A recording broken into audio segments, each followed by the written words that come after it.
tentang Education and Islamic Study. Bagaimana kabar teman-teman sekalian? Semoga teman-teman dalam keadaan sehat serta dalam keadaan lindungan Allah Subhanahu wa Ta'ala. Teman-teman sekalian, pada video kali ini saya akan membahas tentang sistematika penelitian kualitatif. Pada video sebelumnya itu saya sudah menjelaskan tentang sistematika penelitian kuantitatif. Nah, pada video kali ini saya akan menjelaskan tentang penelitian kualitatif. Sebelum teman-teman menyimak videonya, silakan teman-teman untuk like, subscribe, dan jangan lupa tekan tombol lonceng agar tidak ketinggalan video-video terbaru dari saya. Assalamualaikum warahmatullahi wabarakatuh. Hai teman-teman, ketemu lagi bersama saya Fitri Resriani di channel YouTube Ismail Hasan. Sebelum tonton ke video selanjutnya, jangan lupa like, comment, and subscribe karena subscribe itu gratis. Selanjutnya kita akan melihat sistematika penelitian kualitatif. Pada video sebelumnya saya sudah jelaskan tentang penelitian kuantitatif, sistematika penelitian kuantitatif. Nah, pada kesempatan ini saya akan menjelaskan tentang sistematika penelitian kualitatif. Nah, di bab 1 pendahuluan ada latar belakang masalah, batasan masalah, rumusan masalah, tujuan penelitian, dan manfaat penelitian. Nah, bedanya di bab 1 penelitian kuantitatif itu tidak memiliki batasan masalah, karena syarat untuk penelitian kuantitatif itu harus jelas, rinci, dan mantap sejak awal. Kalau penelitian kualitatif itu masih bersifat umum, makanya perlu ada batasan masalah agar penelitian kualitatif itu bisa fokus. Selanjutnya di bab 2 kajian teori dan hasil penelitian relevan. Nah, di bab 2 juga jika dibandingkan dengan penelitian kuantitatif, sistematikanya ada hipotesisnya. Akan tetapi dalam penelitian kualitatif tidak memiliki hipotesis. Dan di bab 3 metode penelitian ada jenis dan pendekatan penelitian, definisi operasional, tempat dan waktu penelitian, nah, subjek dan objek penelitian. Kalau di kuantitatif itu populasi dan sampel. Nah, di penelitian kualitatif yang ada adalah subjek dan objek penelitian. Teknik dan instrumen penelitian, keabsahan data, dan teknik analisis data. Nah, kalau dalam penelitian kuantitatif kita mengenal istilah validitas dan reliabilitas data. Nah, kalau dalam penelitian kualitatif itu yang untuk uji validitas dan reliabilitas datanya itu pada keabsahan datanya. Nah, ini perbedaannya lagi ya antara sistematika kualitatif dan kuantitatif. Selanjutnya di bab 4 hasil penelitian, bagian gambaran umum lokasi penelitian, hasil dan pembahasan penelitian, dan di bab 5 penutup berisikan tentang kesimpulan dan saran-saran. Baik teman-teman, kita akan membahas satu persatu dan kita perlu judul untuk menjadi contoh. Nah, di sini saya sudah memberikan contoh judul-judul kualitatif. Kreativitas guru dalam pembelajaran akidah akhlak di MTS Darul Hikmah Kabupaten Sinjai. Yang kedua, pola pembentukan karakter di Pondok Pesantren Darul Hikmah Lenggo-Lenggo Kabupaten Sinjai. Kemudian implementasi penghargaan dan sanksi di SMPN 1 Sinjai. Kemudian kompetensi guru pendidikan agama Islam di Kabupaten Sinjai. Nah, yang akan kita bahas sebagai contoh pada video kali ini adalah kreativitas guru dalam pembelajaran akidah akhlak di MTS Darul Hikmah Kabupaten Sinjai. Sebelum kita lanjut, jangan lupa like dan subscribe this video.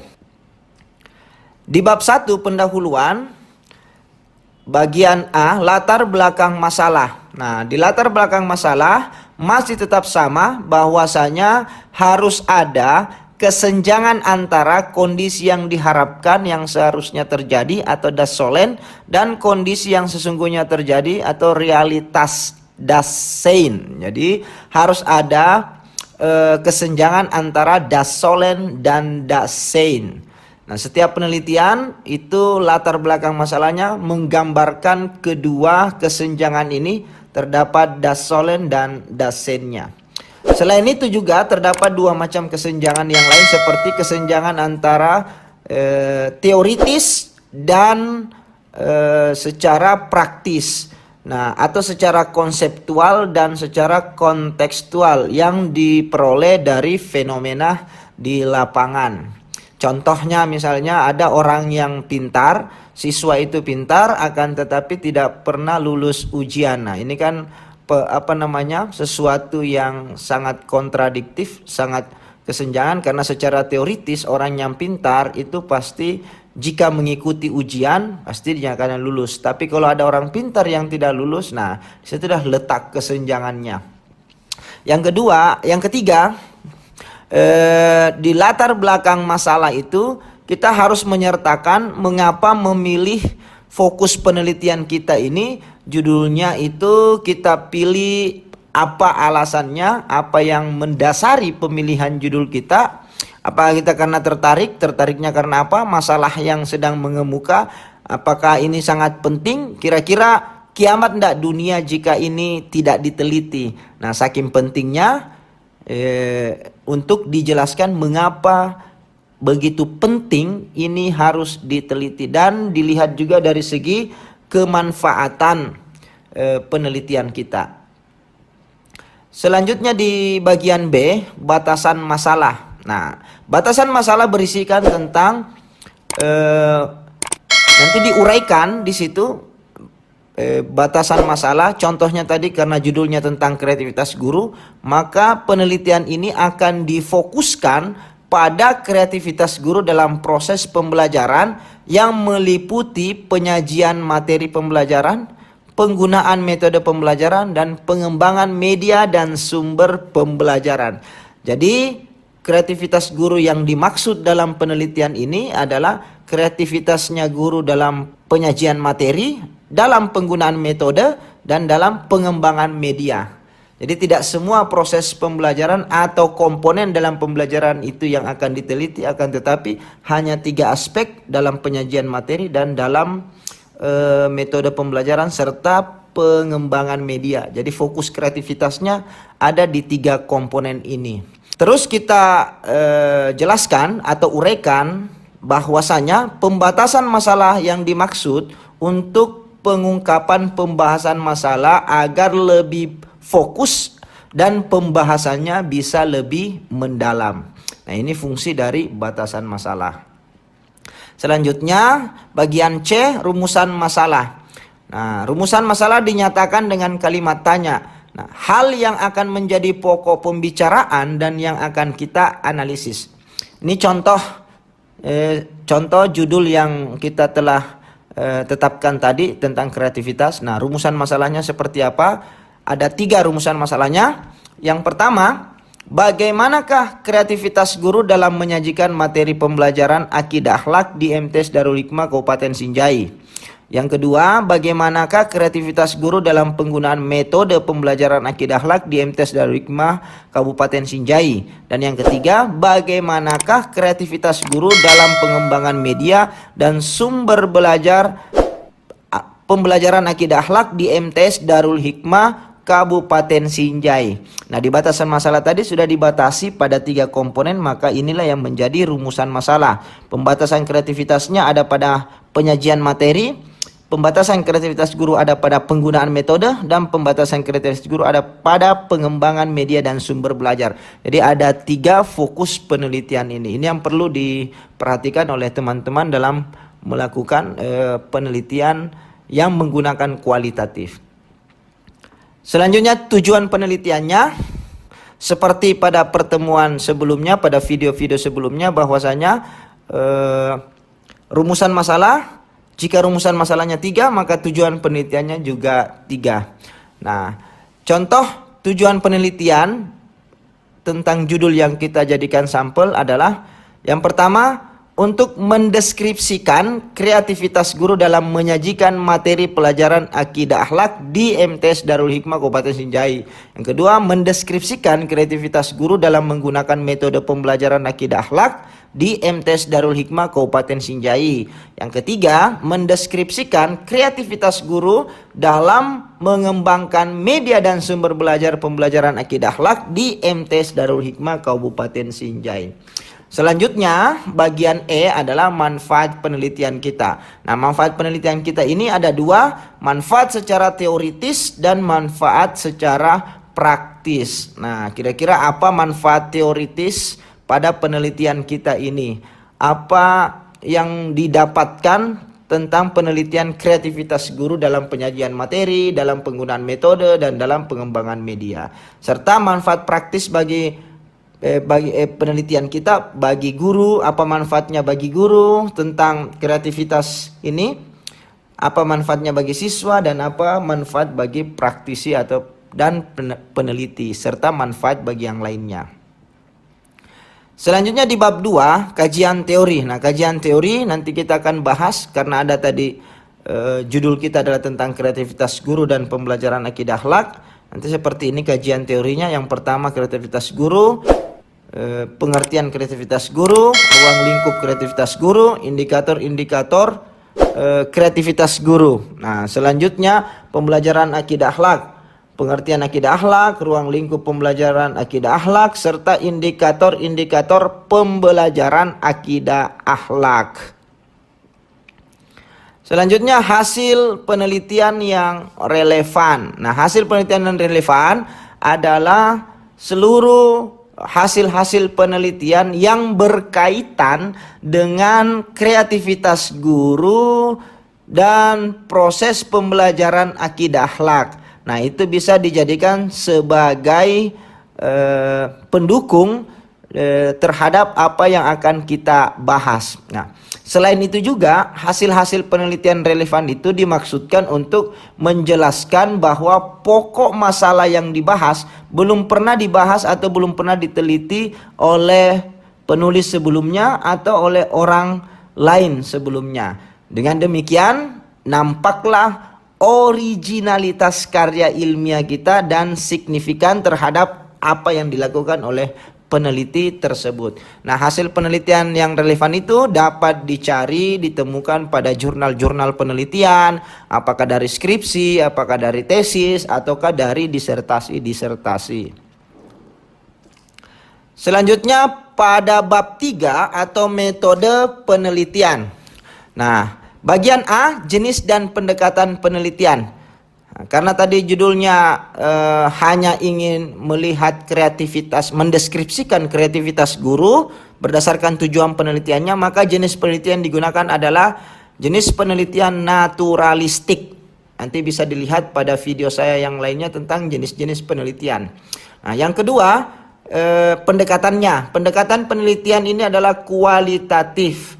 Nah, pendekatan penelitian itu sebenarnya dapat dilihat dari dua ya, bisa dilihat dari pendekatan data, bisa juga dilihat dari pendekatan teori. Jadi bisa saja pendekatannya budaya, pendekatannya sosiologi, pendekatannya antropologi, pendekatannya sejarah, itu ya. Nah, khusus di sini karena datanya nanti bersifat kualitatif, maka pendekatannya dilihat dari pendekatan data. Jadi jenis penelitiannya adalah naturalistik dan pendekatan penelitiannya adalah kualitatif. Kemudian definisi operasional. Nah, definisi operasional nanti kita mendefinisikan secara konkret atau secara kata-kata operasional, bukan definisi kata. Contohnya, kreativitas adalah, guru adalah, tidak seperti itu. Jadi kreativitas guru yang dimaksud adalah, nah, kemudian pembelajaran akidah akhlak yang dimaksud adalah, jadi secara operasional, bukan secara definisi kata per kata.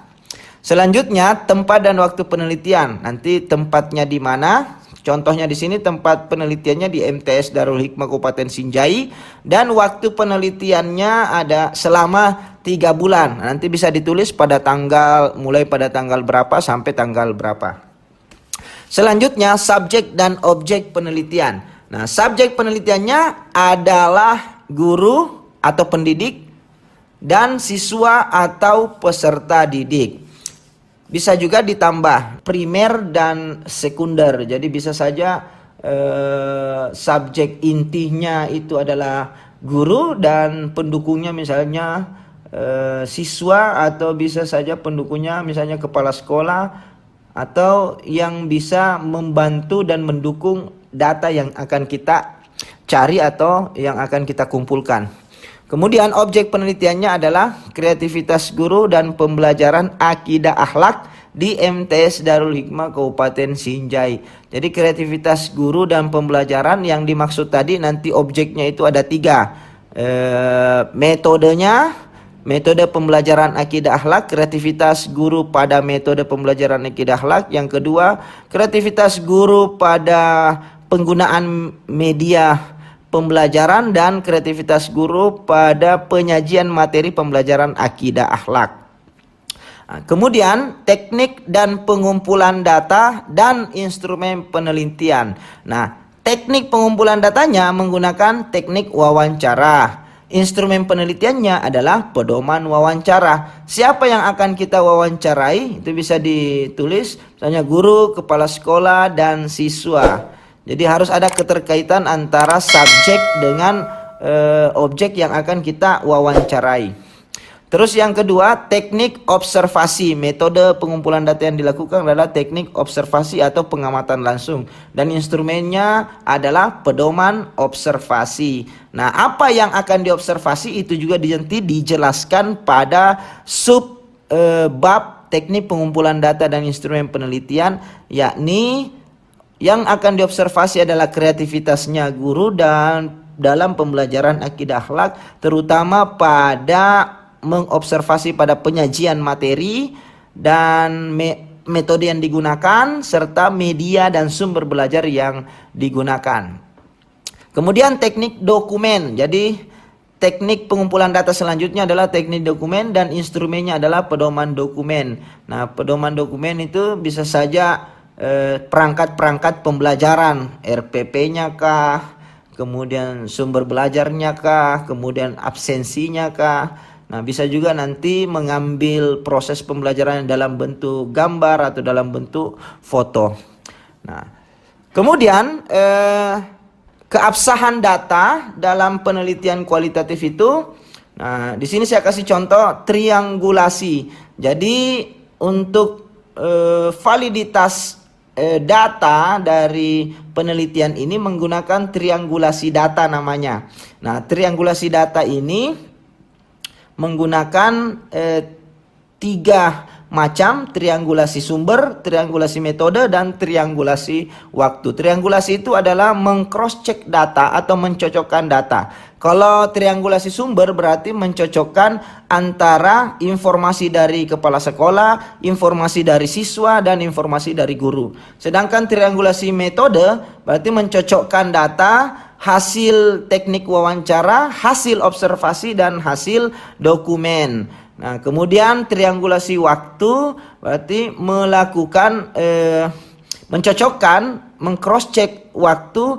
Misalnya bulan lalu dia bertanya dan saat itu dia bertanya apakah datanya konsisten atau tidak dengan waktu yang berbeda. Nah, kemudian nanti triangulasi ini harus berbasis teori. Maksudnya kita harus menyatakan dalam bentuk teori-teori yang mendukung kita dalam melakukan triangulasi itu. Dan yang terakhir di bab 3 metode penelitian ini adalah teknik analisis data. Nah, teknik analisis data yang saya kasihkan contoh di sini adalah model interaktif. Nah, model interaktif ini teori dari Miles and Huberman. Ya, ada 4 tahap dalam menganalisis data kualitatif. Yang pertama, collection data atau pengumpulan data, mengumpulkan data lewat wawancara, lewat observasi dan teknik dokumen. Kemudian reduksi data, menyeleksi data-data yang penting. Kemudian display data, menyajikan data dalam bentuk naratif atau dalam bentuk kalimat, kemudian atau dalam bentuk gambar. Dan verifikasi data, memberikan kesimpulan terhadap hasil penelitiannya. Nah, teman-teman, teknik analisis data itu harus berdasarkan teori. Nah, teori ini namanya teori model interaktif. Nah, ada 4 tahap. Jadi teknik analisis data kita nantinya jika ingin mencari harus berdasarkan teori. Siapa yang punya teori itu di dalam melakukan analisis data sebagai acuan dan pegangan kuat kita dalam melakukan analisis data. 4, selanjutnya hasil penelitian. Nah, hasil penelitiannya bisa digambarkan seperti ini. Yang pertama, gambaran umum lokasi penelitian, bisa menguraikan tentang sejarah singkat lokasi, keadaan guru, keadaan siswa, dan lain-lainnya. Dan bagian B, hasil penelitian dan pembahasan. Nah, di hasil penelitian ini kita bisa menguraikan dulu tentang kreativitas guru, proses pembelajaran akidah akhlak itu bagaimana. Kemudian di pembahasan itu kita bahas sesuai dengan rumusan masalah yang telah kita tetapkan atau berdasarkan tujuan penelitian kita. Nah, yang pertama, kreativitas guru pada penyajian materi pembelajaran akidah akhlak itu seperti apa? Kemudian kreativitas guru pada penggunaan metode pembelajaran akidah akhlak itu seperti apa? Dan kreativitas guru dalam pengembangan media pembelajaran akidah akhlak itu seperti apa? Dan di bab 5, di penutup, bab 5 penutup, A, kesimpulan. Yang pertama, kesimpulan catatan penting dulu. Jadi rumusan masalah, tujuan penelitian, serta kesimpulan harus konsisten. Jika rumusan masalahnya 3, tujuannya 3, dan kesimpulannya juga harus 3. Karena kesimpulan itu adalah jawaban dari rumusan masalah. Nah, yang pertama, kreativitas guru menyajikan materi pembelajaran akidah akhlak yaitu bla bla bla bla. Kemudian yang kedua, kreativitas guru pada penggunaan metode pembelajaran akidah akhlak yaitu bla bla bla, dan seterusnya. Dan yang terakhir, dalam bab 5 penutup ini adalah saran-saran. Saran-saran itu bisa kita memberikan saran kepada guru tentang hasil penelitian kita ini, kemudian saran kepada siswa, dan saran kepada peneliti berikutnya yang akan meneliti fokus yang sama tentang kreativitas guru dalam proses pembelajaran akidah akhlak. Dan yang terakhir, contoh daftar pustaka dan lampiran-lampiran. Nah, di lampiran-lampiran ini kita harus jelaskan apa saja. Yang pertama, kisi-kisi instrumen penelitian, pedoman wawancara, karena kita menggunakan tadi teknik pengumpulan data, teknik wawancara. Berarti harus ada pedoman wawancaranya, ada pedoman observasinya, ada pedoman dokumennya. Nah, serta harus ada dilampirkan dalam skripsi kita, itu adalah hasil wawancara, karena ada pedomannya. Pedoman observasi berarti harus ada hasil observasi atau catatan observasi. Kemudian pedoman dokumennya berarti harus ada dokumen-dokumen yang harus kita lampirkan. Kemudian SK pembimbing, surat izin penelitian, surat keterangan penelitian, dan lain sebagainya. Jangan lupa subscribe dan like guys, karena subscribe itu gratis. Ambah hoho. Itulah tadi video tentang sistematika penelitian kualitatif. Semoga teman-teman dapat mendapatkan ilmu dan dapat membagi video saya untuk pengembangan ilmu pengetahuan. Terima kasih telah menonton video saya. Semoga bermanfaat dan salam pendidikan. Wassalamualaikum warahmatullahi wabarakatuh.